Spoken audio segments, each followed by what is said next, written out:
Hello everybody, I'm Mr. R. This is the Rondinelli Project. I'm ice fishing today.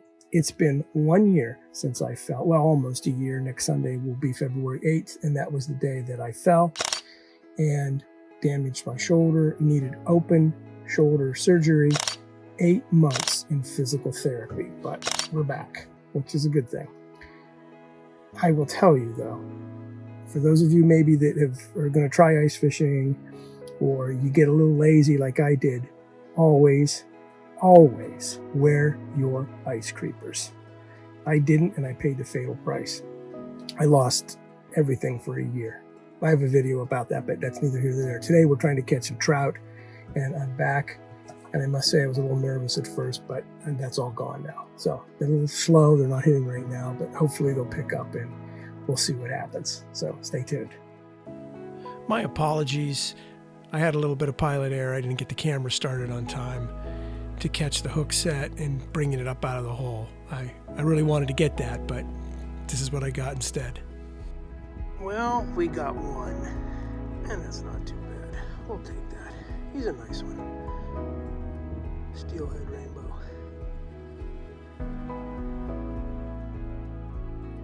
Okay, as far as the ice thickness here in Pennsylvania on this particular lake, and it's different by lake, so don't always go by this, but I'll let you see after the cold snap came through. I just used my hole cleaner. I reach down in. It's underneath. Take a mark. So there's your ice thickness. It's almost, I don't know, 10 inches, 11 inches of ice.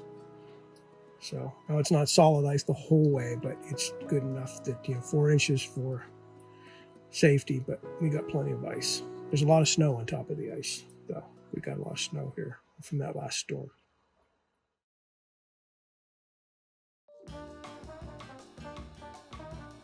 Just to be clear, I am not endorsed by any of these products. It's just what I use. This is a Fenwick ice fishing rod. It's an HMG with a Pfluger ultralight reel, and it is tipped with 4-pound test line.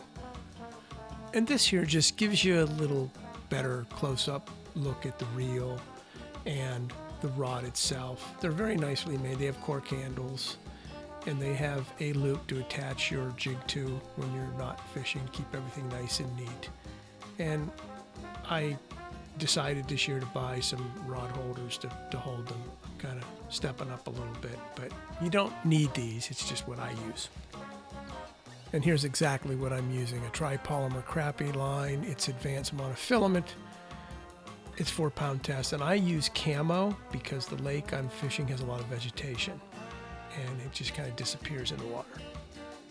Now, for those of you that are new to ice fishing, this is what is called or known as a strike indicator, and it just gives you a heads up that you're getting a bite. I mean, the rod will bend. You don't really need these, but I kind of like them for shy biters. And this is what I'm using right now. It's called a teardrop jig. It's not very big, so my fingers there are just for scale, and I'm tipping them with mealworms, which trout like.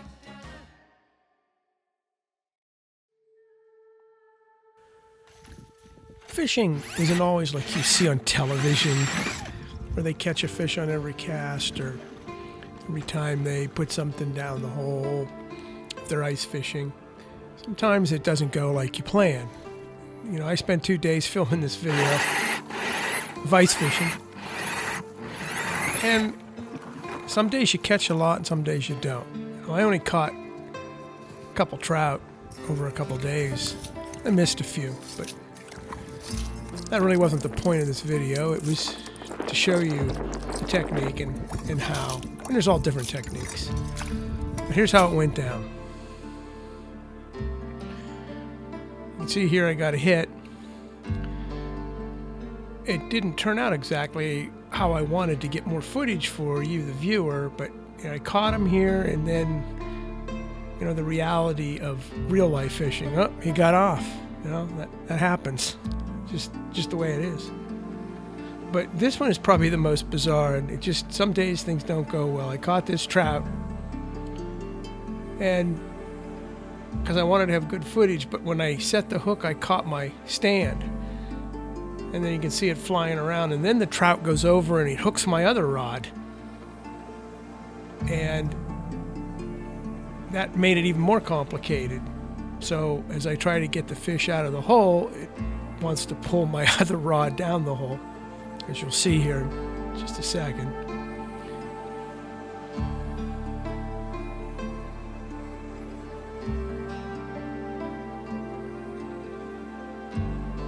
There's the trout, and there almost goes my rod. And the reality is I ended up with both hooks in his mouth. You can see one in the bottom there, and you can see one in the upper side of the mouth. And I was catching these trout for the frying pan. I like trout every now and then. Other than that, I don't keep them, I throw them back. But these ones look just about like maybe make a pretty good meal. I might do a video on that, actually. Well, I hope you learned something. If you're new to ice fishing, I didn't catch as many as I wanted, but that's real life. So I'm off to a new project. Different species I'll do in my next video. But 2 trout for the frying pan, I'll take that.